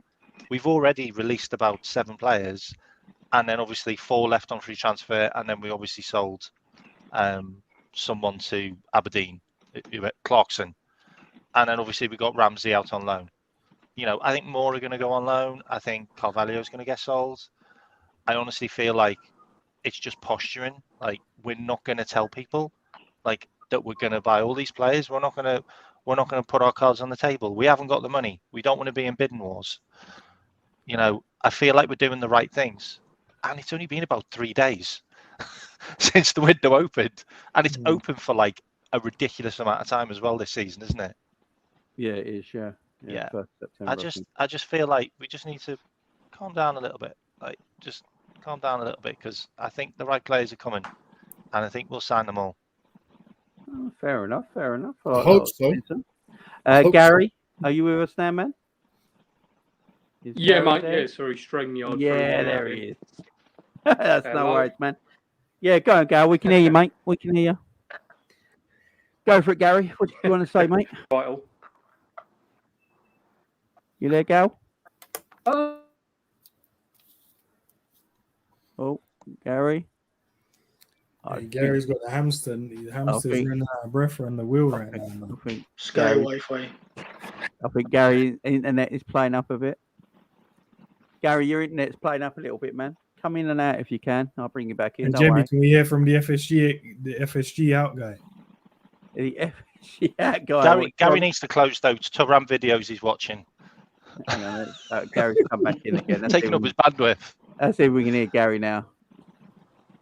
Gary, you there? Gary's got a good call on him. No, I don't think Gary's Wi-Fi is working. All right, we'll try. All right, let's go to John. John, yeah, man. Bang up, mate. Bang up. How you? Yeah, mate. What do you want to say, my man? In terms of signings this summer, strike me out. If we bring in Thuram or Cooney, that's all we're going to do. Unless a big player leaves the club, that's all we're going to do. And I could maybe see Mo Salah leaving the club this summer. And I hope that doesn't happen. Why do you think Salah will leave? There's just been too much talk about all this Saudi stuff, and I genuinely think if Mo Salah was to leave and go to Saudi, that would set their league alight. I don't think Salah's got any interest in going to Saudi. I think I won't be too sure. I think Salah still wants to win the big trophies, like European trophies and stuff like that. I think Salah would stay in Europe personally. I hope so. Hope you're right. I just don't. I genuinely think we get one more signing, and that'll be us done. And personally, one more signing, is that going to win us a league title? Is that going to make us qualify for Champions League next season? Yeah, No. I think we'll qualify for Champions League next season. I don't. Not with two signings. Not with just two signings. Not playing Hendo. Not playing Thiago. Look, our midfield is aging. We need a whole clear out. We need to get rid of Hendo. We need to get rid of Thiago. As brilliant a player as he is, he's not fit enough. We need him gone. Yeah, we need a full brand new midfield. We also need a centre back and a new right back as well. VVD starting to worry me a bit. Well, we need a whole new squad, John. By the sense of it, we need a whole new squad. I mean, look, you can't do everything in one window. I think we can all agree with that. We can't do everything in one transfer window, so it has to take time. But we can't if FSG get themselves to fuck out this club. Yeah, but even if you buy any owner comes in, you can't do everything in one window because you get too many players in, it messes everything up. Jamie, they could have. Sorry to cut, guys, but Jamie, we've had so many windows, all right, where we could have bought at least one or two. Yeah, players they fucked up. They fucked up. There's no doubt. Yeah, they completely messed up. No, this is the problem. I'm gonna jump in now. It's not them that fucked up. Blame the manager, bro. He's the one that signs. Oh, he is definitely getting it. He's definitely getting it. Nah, man, leave the owners alone, bro. Like, let's blame the manager. Leave the owners alone, bro. How you mean? When was the last time we were spending any decent money? You can't leave. What kind of decent? No, okay. What's decent money in your eyes we should be spending? It's not even about the money. It's about it is about the money because that's what you guys are telling me. That we should be signing players. It's all right. It's about the money, but no one's asking to go and spend 100 million on a Declan Rice. You can go and buy some 200 million in the last two windows. You can buy some French. Huh? We just spent 200 million in the last two windows. On what exactly? That's a lot of money. Yeah, but on what exactly? What we needed, yeah. Well, that's not FSG's fault. Yeah, that's the manager's fault. No, it is FSG's fault what he spent it on. It is their fault because if they're the guys that are the custodials of this club. If they're feeling that money's you hire a man to do a job, Baz. You hire a man to do a job. You leave that responsibility to that man to do what you think is best for your business. So why is he still here then, Klopp? Because everyone loves him, bro. It's the owners that make the decisions. Surely they're the ones that save the money, right? Is that not the job of the sporting director? The sporting director is the one that brings the signings in. And who's that down to? Jurgen Klopp or the owners? I don't get director left because no one was listening to him. Like, he even came out and said it. Like, he left because no one was listening to him. And the other sporting director left because Klopp wanted to give Hendo a new contract. That's the reason why we haven't got any sporting directors. So basically what you're saying is Jurgen Klopp is responsible for everything, yeah? He has been, and he should be. Budget. So why is he crying about that he don't have any money? If he's the one that cried about not having any money. Of course he was. He says we can't spend like Man City. We can't do this. We can't do that. He said back the videos of him saying I haven't got any money because he's never said it. Okay, he's not said that in those words, but what he's saying is we can't compete. He said that he can't compete with Man City. But he can't even compete with bloody Bournemouth or whatever. We're making up our own assumptions based on what. Right, so this Sky Sports put this out, I think today. Is it the Premier League transfers money spent since Todd Bowley took over Chelsea? Liverpool was somehow spent 191.5 million, which I never knew. But I Do was you know close. I said 200. Hi, Jamie. Listen, when people stop moaning and actually do Wingers. research, this is what happens, bro. So that is apparently that they put it out today. That's Yeah, money. but what's this got to do with Liverpool though? Chelsea are all right. They're buying whatever they want. They've got the money, all right, or they're spending the money, or whatever it is. Manchester United, the same sort of thing. Arsenal are going to be doing this. It seems like when we go into competitions and win competitions, we're broke. Like last year, we were in like how many? Well, the year before, right? We were in every single competition. Yeah, we won 2 trophies, but yet we couldn't. We can't afford players, or we won't put it. Or when we won the league, what did we get? No, but who said we can't? He bought the striker that we thought We didn't need the striker. We didn't need the striker. Okay, to us, we don't think. To the manager, that it means more. To us, it doesn't matter what we think. He thought we needed a striker. He went and got one. Then he looked at his squad and gone, I've got enough midfielders. Like everyone has said, I've seen in the chat and everyone on the panel, we've got enough midfielders. We need to sell. He's like, well, no one's leaving. So why do I need to buy other midfielders? So what's the? I don't get all these players were cool, bro. People like Milner, Keita, and Oxlade-Chamberlain, didn't he not realize that these guys were leaving this on a free this season? Talk to the manager then, bro. Stop blaming the owners. Talk to the manager then and tell them. You know what scares me more than anything else? It's the manager, but it's the owner's responsibility. It's like you're at the end of the day, right? He's not responsible for. He's responsible for the team, but at the same time, the owners are the ones that are in charge. If he's doing something wrong, they're going to sack him, right? Yeah. Guys, keep it going. I'm just getting a drink. Yeah, no, but Baz, to your point, Baz, if the business is making money and being a profitable business, why would they sack it? We're not that profitable. But they're not making money now. But clearly, they're not making money. £7.5 million is not a profit. It's not a big profit. No. Okay, cool. I don't mind being proven wrong. Show me how we're not being profitable. £7.5 million. We made 600 million. We only made £7.5 million. That's a big difference. That's 1.1% profit. Where football is not profitable. That's my point.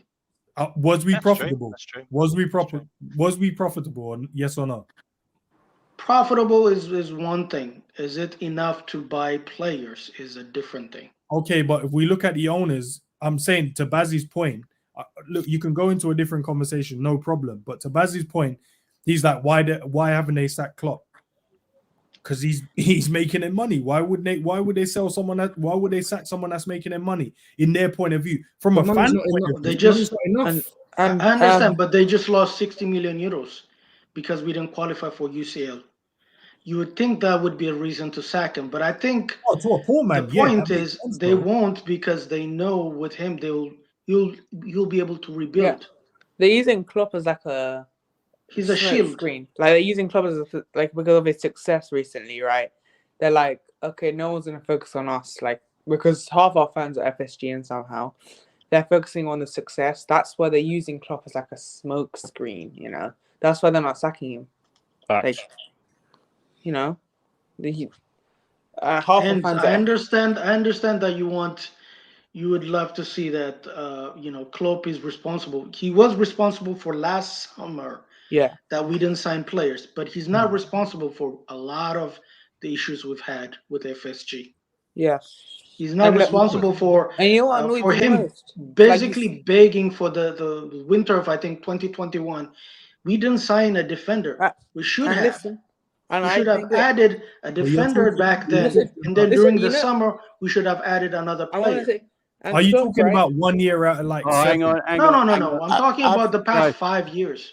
There's some take a look at 5 years. We won a Premier League, Champions League, FA Cup. Like, I don't get this conversation. It's not about winning, my friend. I'm talking about adding. I've been listening for a while. Let me chime this in. No, but it's football. The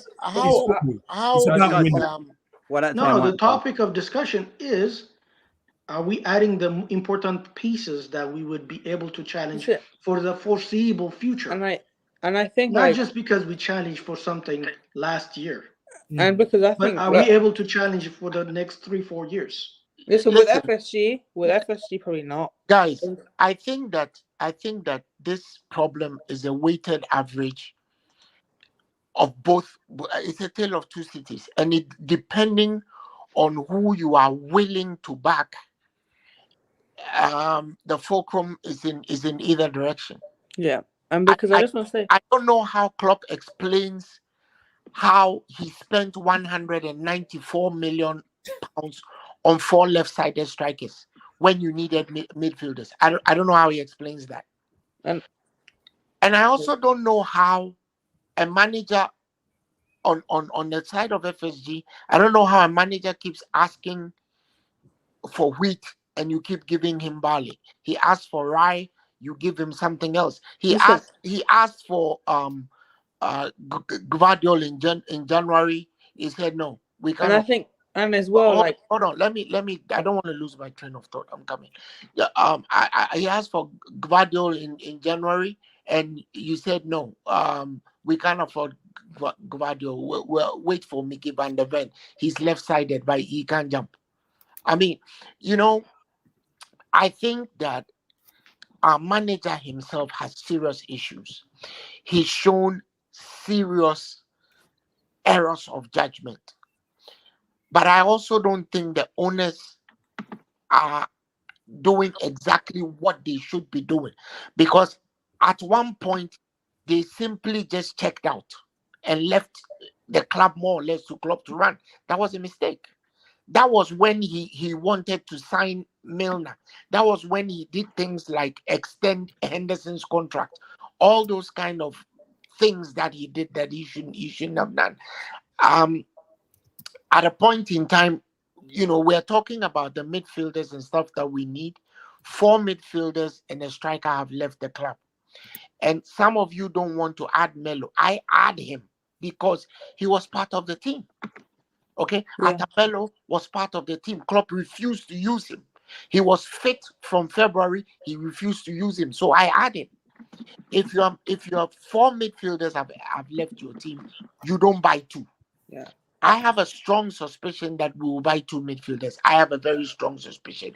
I want to be surprised. We bought McAllister. We'll buy 1, and you need to read James Pearce's tweets. Pearce has just tweeted just now that Liverpool are going to have new owners in 2023. What? Can you believe that? He just tweeted it. I just read it whilst we're talking. There's also a tweet going around at this moment in time that Liverpool are reportedly looking at Tchouameni for 55 million. Exactly. We'll take him. Bring him I mean, home. we are doing that. I'm saying this right now. Makes sense. So fantastic. It makes sense, by the way. Listen, I wouldn't mind. Yeah, but why would we be wanting Tchouameni when we know he's not coming? I saw the other one about Valverde. I wouldn't mind. Get Valverde. Listen, I wouldn't mind. Valverde 75 or something like that. I wouldn't mind. Tchouameni, just last year, Tchouameni said, "I am not coming to Liverpool." Why does anybody think he's going to come this year? Because no Champions League either. He misses his ex.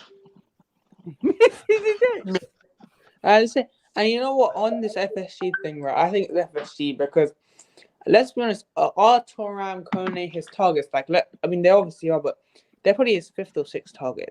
Let's be honest here, because Klopp wants Barella. They're not giving him Barella. Let's still not deny that. He wanted Bellingham. They didn't give him Bellingham.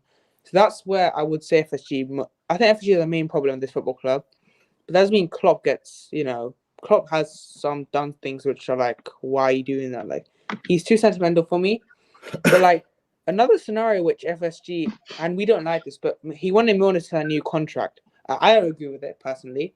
But if Klopp wants to decide that, FSG should be giving that to him. But it's just showing this ownership needs to go. Otherwise we're gonna fall behind. You see, Newcastle might sign Tonali. Do you know that this new word? If Newcastle can spend 70 million euros on Tonali, and apparently it is close, why can't we buy Barella? We know that. Boys, listen. Sorry, but Newcastle are not the level that Liverpool's at in terms of our squad. They have to spend that type of money to get these players in to get to what we are. We just need to add the players to help us continue to challenge. But listen. Why do we need to spend 70 million on Tonali? That doesn't make sense. I haven't spoken in a while. Can I say something? Should be maintained like an aircraft. You don't wait until we need to stop looking through the window at everyone else, man, and concentrate on our own. We're falling behind. Can I say something for a sec, please? Okay, so I think we're all forgetting what Liverpool is and who we are. We don't have world class players. Can we just get that right? We don't buy world class players. We never have. We never will. Okay? But no one's saying we are. We do. No, but we're all asking for investment. Asking for McAllister's not world class. £90 million players. No one needs. I was before when you went to my point. I was going to say you can go to France. Can I speak for a sec? Bro, you spoke before. You spoke after me. So you spoke before. So let me have my say as well. At the end of the day, right? No one's talking about going spending £100 million on players and buying world class. Yeah, you are. No, I'm not. No, nobody said that. I'm not. I'm saying we need investment. That could be a £10 million player. You can go and buy some strong African midfielder from France, yeah? That can cost 10 million. That's better than Rice, yeah? But Liverpool won't spend that. And if we were talking about we're looking at all this stuff, yeah? How can someone say, that we're monitoring? This new word, monitoring. Liverpool are monitoring. Listening to the press. By the time they monitor, yeah, someone's going to monitor him and take them. That's what Liverpool do. We lose our target. When do you ever believe the press? Right, guys, God, I think everybody right now should understand. Over the last couple of years, you don't believe anything that comes out of the media. Oh, I agree. I agree. That's why I don't talk about speculation. Some of the leaks are structured. They are very well intentioned. One of the was it David Ornstein? Yeah, it was Ornstein who first leaked that we were not going to buy Bellingham, and what he said has happened verbatim. So somebody he's also the guy that said that we were getting sold when we weren't, and we all knew we weren't. Well, that's what they told him.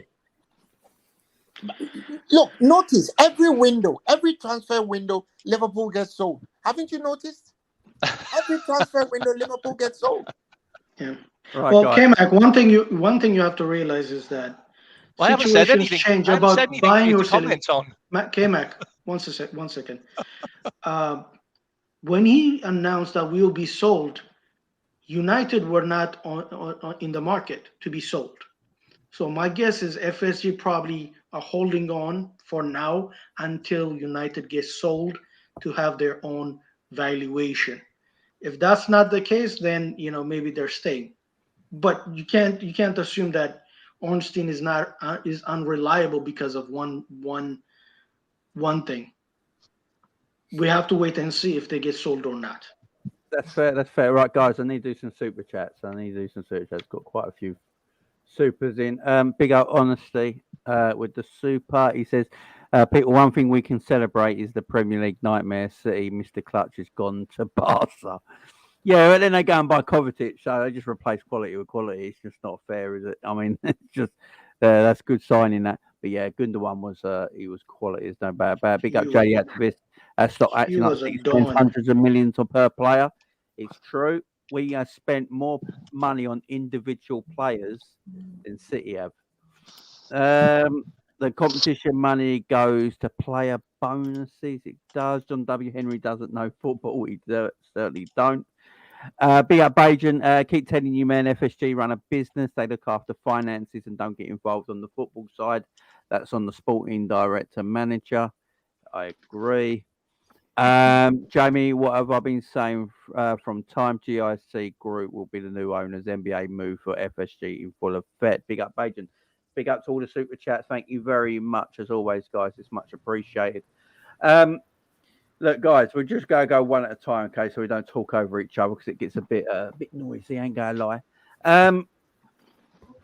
So look, McAllister's through the door. There's that article that Neil Jones just put out saying that Liverpool looking like they're trying to get Thuram. That looks like that's going to be the transfer. They're going to sort that out after the under-21s. So say we go and get Thuram, and then they're saying Gabriel Vega is one of the players of high interest that Liverpool want, but they don't know how many coppers are left in the purse after the signature of Thuram, guys. Now, I think that's the big issue because Thuram's only going to cost 40 million probably, and McAllister came in for 35, and that's the issue. What everyone's saying. Ganga Deep, how you doing, man? Yeah, all good, man. All good. Thanks for having me on. So, okay, I'll start off with like just the quick point that I was gonna make. So I'll mention it in your chat as well. with the whole Thiago situation. I know a lot of the fan base want him gone, and I can understand why they want him gone because of his availability. And the saying always is true, and it's stood the test of time. One of the, if not the best ability is availability, and if you're not available to show your world-class talent on display on a regular basis, especially in times that we need you, so then what's the point? I completely hear that argument, but for me, out of all the senior players that we have in midfield, Thiago, Fabinho, and Henderson, Thiago is the only one I would keep, at least for one more year, depending on obviously how the operation goes and how he fully rehabs and recovers, and providing he does, his injury record improves drastically next season off the back of that. Reason why is because the quality he has and he possesses offers a different dimension to our game that no other player in our squad can provide us with. And if you use him sparingly, like we should have used him sparingly, and you play him how he's supposed to be played, rather than him being treated like a road runner and him coming out and saying statements like, "Oh, I've learned how to run under Klopp." Like, what kind of nonsense is that? It's never been a part of his game. It's he is a game changer, guys. Like, he's actually a game changer. Like, we have this quality player. If we buy right and surround him and the rest of the team with quality, where he doesn't have to play as much as he has been, especially in that role that he has been, and we bring him in when we need him for that dimension, that just only strengthens our position as a team, to be honest. So that's my take on Thiago. My second point is, I'm not indirecting anyone when I say this, so, and no offense to anyone who does support this view. I'm going to make a statement. The people who are FSG in are part of the problem with Liverpool Football Club. They are not part of the solution. And I'll tell you the reason why. From my point of view, they do everything off the, like, as businessmen, they are one of the best. They're one of the best. Everything that they've done so far off the pitch has been brilliant. But there's two sides to it. There's the on the pitch stuff and then the off the pitch stuff. I've said this last week as well. And I've said this before. Jurgen Klopp and FSG are a marriage made in hell for Liverpool Football Club. Unambitious owners on the pitch in terms of wanting us to have that sustained success with the model that they run us with, and a very, very stubborn and sentimental manager who keeps hold of players for longer than they need to be kept hold of, and isn't proactive enough in terms of refreshing his tactics and wanting to buy new players, supplement the squad each and every single year, and not just changing tactics earlier has caused us to be in this position that we're in now. And the thing is if people who think Klopp is a bigger problem than FSG are enabling Klopp to run the football side of things just as much as Klopp is enabling FSG, which in turn brings it all the way back to the very top. Which is when another point I mentioned a few weeks ago, that the culture of this club needs to change from top to bottom, where we need to be a proactive club, and we need to build a winning mentality throughout where it's sustained rather than we go through the process of where we get to the top, but then we just remain complacent and then let the competition catch up to us and surpass us. So that's what I'm going to say just for now. Great call, gang D. Big up, Big up, guys. I've just read something that there might be a possibility that Ruben Neves goes to Newcastle on loan. Yeah. And we all know the connection between. Yeah, is that totally out the window? That clearly. Yeah, that's a great Dodgy. call, though, gang D. With the Thiago thing, I'll say that you are right with Thiago stuff. I've been saying it as a player. Thiago is probably our most untouchable midfielder. My problem is, I want my best player to play every week. I don't want to get to October and Thiago gets injured again and he's out till February. That's going to annoy the hell out of me.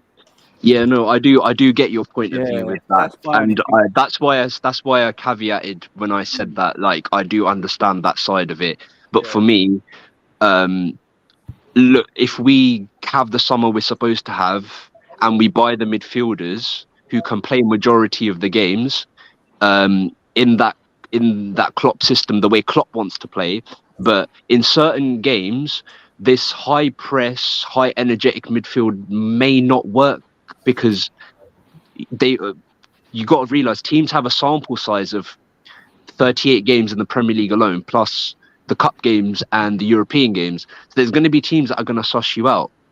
So that's where you got to change things in game, and that's what I mean by the different dimension Thiago offers, where instead of having that energetic, high pressing workhorse midfielder, you may just need a player who can just keep the game ticking for a bit and create from deep, which Thiago can do. So that's my argument against that. The only player I think in our team that can do that is Trent. Yeah, that's the only issue. Yeah, it's just Trent. But I think even Trent can't do it as Thiago can do it, if that makes sense. Because Thiago's just different. Where do you play him, Jamie? That's the thing. I agree. Trent is the one. But the thing is, if you're going to do that, then you've got to start looking at someone to replace Trent at right back. Because if they're going to play him in that position, we don't have money. If we don't have money, and if Jamie, if what you're saying is like, they're waiting to see if they've got any money left, with Thuram, there could be a bidding war because this guy's actually, he's obviously wanted around. Yeah, he's putting himself up on the window in the under 20s French team. Yeah, before you know, it's going to cost 50-60 million quid, and then we won't compete with that. Nice want a bidding more. Nice want a bidding more for Thuram. They always have. This is why they've been leaking all the stuff about Liverpool. That's what they want. He's their star player. Yeah. Think about Thiago. I'm sorry, but he started to remind me of Jack Wilshere. He goes in for tackles and he gets injured, and we can't be having it. The thing is, Thiago shouldn't be going in for tackles. He shouldn't be going in for tackles. He shouldn't be in that position. We don't play. I love Thiago as a footballer, but I've always said it. We don't play Thiago properly. We play him in a free where he's got to be mobile. He's mobile and he's got to run around. You don't want to see Thiago tracking back, running after players, putting in tackles and getting fouls and that. We're putting Thiago at risk by the way we play him. We should be playing Thiago like he has been in that double pivot where he's protected by the DM and you give him creativity and room and space in the midfield to do his thing. But we don't play that way, unfortunately, and that's my issue with it. And Thiago, the reason Thiago's looked good and try to make it work because he's quality. Yeah. Simple as that. Can you imagine next season if we played Trent and Thiago? I want to completely disagree with those who want Thiago to stay in a team because it means we are not being consistent. The guy has been available for only 2/3 and exactly 2/3 of the matches he's supposed to play. On most big games when we need him, he's either unavailable or he has this injury, he has that injury, and he's the second top earner in our team. So, he has one season left. The club has told him they won't renew. So why won't we sell him if we get somebody? Thiago is one of the few players in that team that I wish gets a Saudi call. Really. I really want him to get a Saudi call because business over Henderson and Fabinho. Well, let's not talk about those two. There you go. Talk about those. Fabinho's fit. No, we have to, bro. Guys, of course. those two. Let's have a proper conversation. Henderson, for fuck's sake, oh God. you know yeah, what? But Albert, you're talking about a guy that's not you. In your words, he's not available. So the guys that are available, why don't you have the same energy for them? I didn't hear you. Sorry. No, I'm saying you got guys that you in your words, you're saying you're having a go at a guy that's not available. I'm not having a go. I'm just telling guys you that are available. You're just letting the club saying, "No, it's just Henderson and it's just Fabinho." The club has said you have to keep that it they will consistent. not renew. They will not renew his contract next year. So I'm saying that if we get an offer for him, why not? Right? If we get but an that offer offer has to be substantial. For me, it has to be like because 40, if you 50 don't, million. if yes, there's substantial and there's inconsequential. So I'm just talking about all things being equal. We are also trying to bring some new midfielders into the team. Now, I need to jump off. I just want to quickly address something, Enza, you were saying about Trent. I think in this discussion with Trent and his midfield or fullback thing, we forget to talk about whether Trent himself wants to play as a fullback. And on balance, listening to the statements that he's been making, even after the two England matches, he doesn't want to play as a fullback. And if you've seen him playing live, like at Anfield or elsewhere, he doesn't want to play as a fullback. Trent is an awesome footballer when he has the ball at his feet.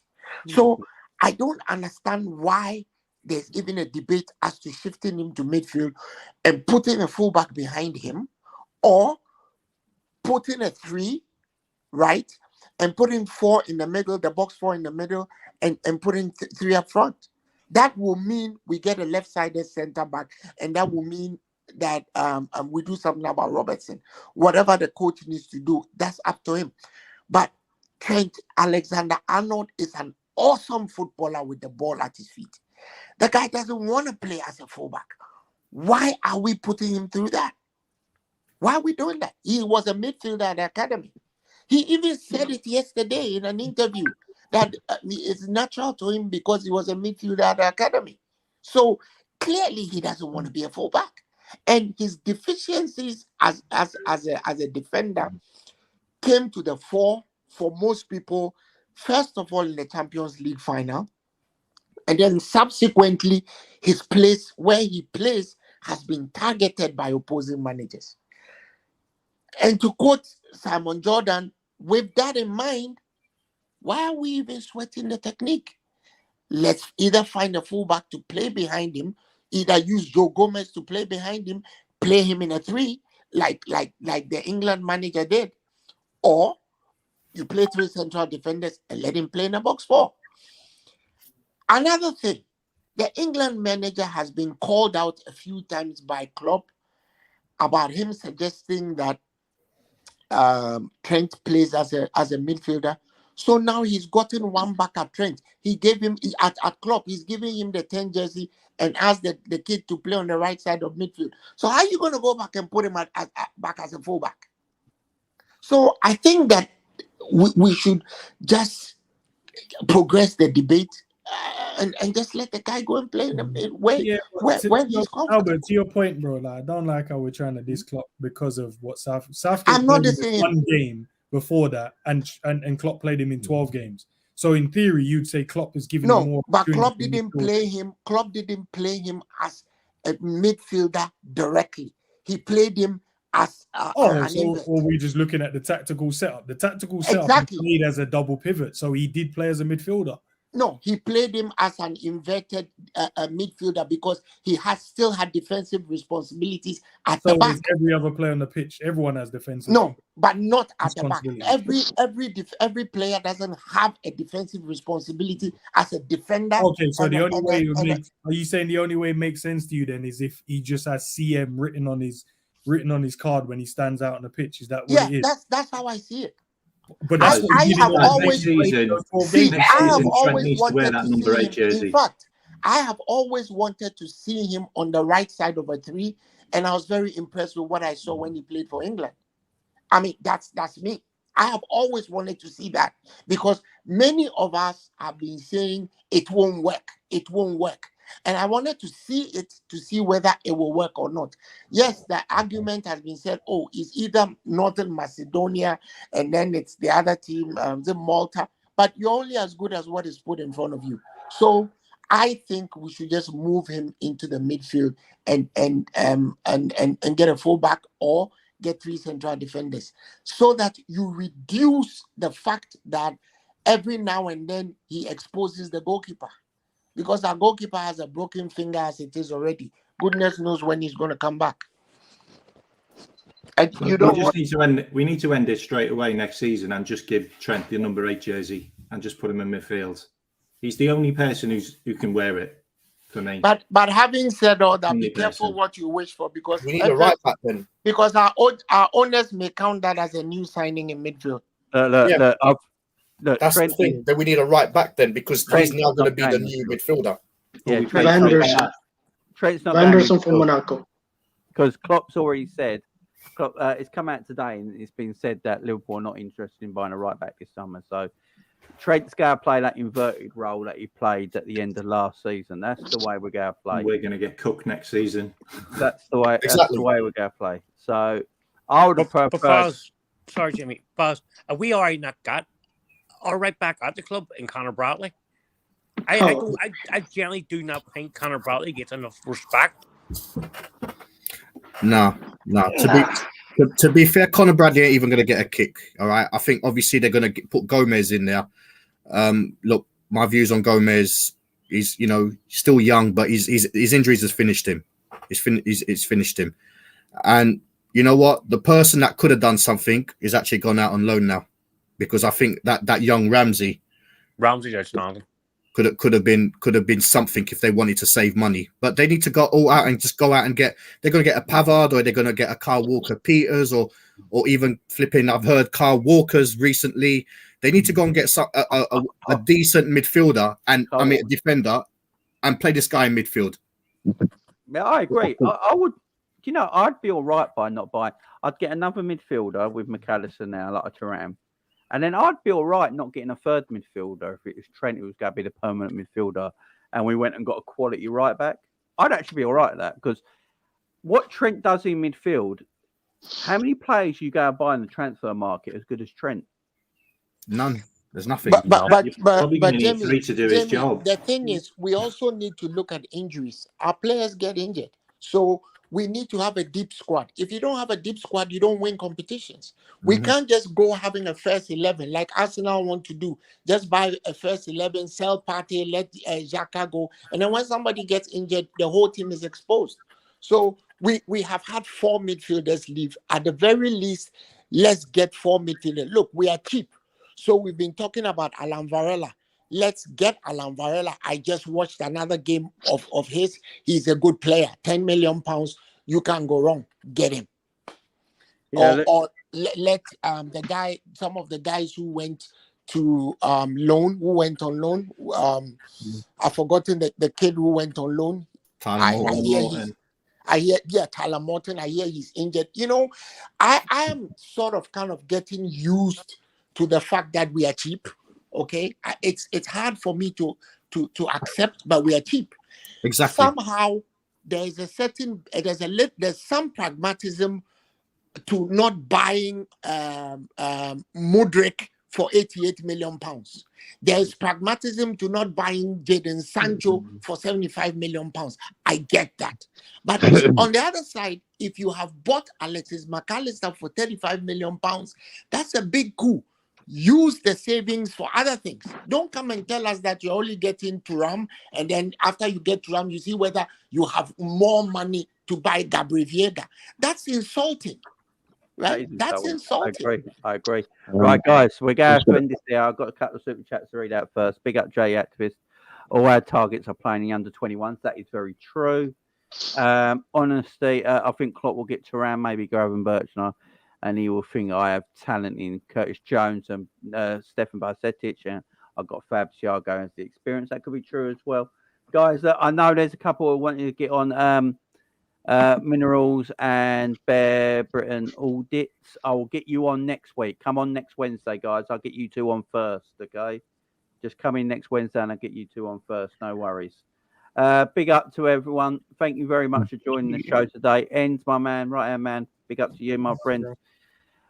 Guys, I won't be back for a couple of days now. I am going away tomorrow with the family, and we're going to have some family time by the seaside and stuff like that. So I'm not going to be around for a couple of days. Family time, you know. Family Hey, time. and when are you having a don't call? read the media, Jamie. Relax and don't read the media. And when are you having a calling show? Not tomorrow. I've got a quiz tomorrow, so maybe Friday. See how I feel. Okay. Notify me. Put in my DM. Friday is my birthday, so just put in my happy DM. birthday to Albert. Happy birthday, Yes, Uncle. Thanks. Uncle. 21 again. Right, guys. No, I'm 54 again. You don't look 54. You're 45. Thank you. You have to reverse every year. Albert, have a great birthday, because I won't see you, so have a great one, mate. Everyone, Have a good see you one. later. Thank you very much for joining us, guys. Appreciate it. See you again soon. Bye-bye for now. Peace.